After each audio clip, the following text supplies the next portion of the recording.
আসসালামু আলাইকুম রহমতুল্লাহ। আমি আজকে আবার চলে এলাম সরিষা খেতে। আমি ফুল আসার আগে এই সরিষা খেতে এসেছিলাম। এই সরিষা খেতে এসে সরিষা খেতে ওষুধ দিয়েছিলাম। আপনারা জানেন যে আপনাদের এর আগে একটা ভিডিওর মাধ্যমে দেখিয়েছিলাম যে আমি সরিষা খেতে ফুল আসার আগে দুইটা ওষুধ প্রয়োগ করেছিলাম। একটা হচ্ছে বৃষ্টি সাদিক এগ্রোকেমিক্যালসের, আর একটা হচ্ছে অ্যামিস্টার টপ সিনজেন্টা কোম্পানির। দুটোই আমি প্রতি লিটার পানিতে মিশিয়ে স্প্রে করছিলাম। তো আলহামদুলিল্লাহ এ পর্যন্ত আমাদের সরিষা ভালোই আছে, এখন পর্যন্ত কোনো রোগ আক্রমণ করে নাই ওষুধ স্প্রে করার পর। তো এখন হচ্ছে ফুল ঝরে গেছে, ফুল ঝরে সিম ধরছে, আপনারা দেখতে পাচ্ছেন ফুল ঝরে গিয়েছে। মাসাল্লাহ আলহামদুলিল্লাহ সিমগুলো ভালোই আছে, সিমগুলো অনেকটাই পুষ্ট।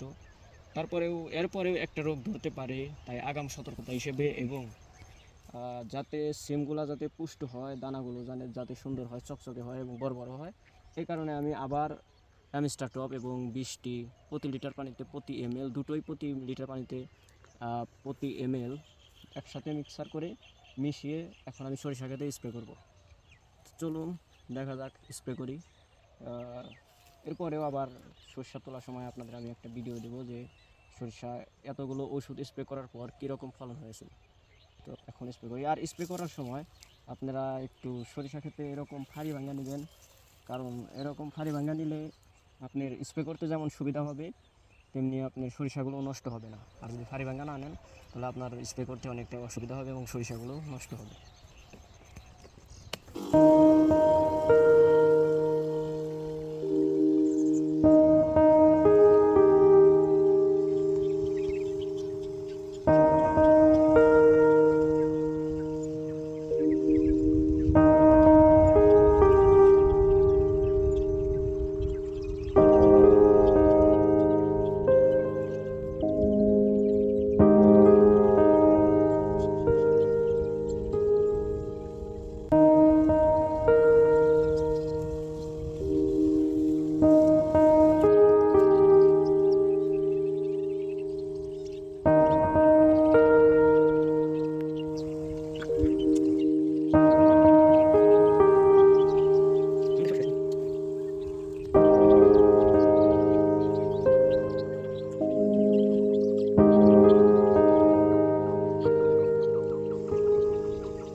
তো আজকে এ পর্যন্তই, সকলে ভালো থাকবেন এবং আমাদের জন্য দোয়া করবেন। আসসালামু আলাইকুম রহমতুল্লাহি ওয়া বারাকাতুহু।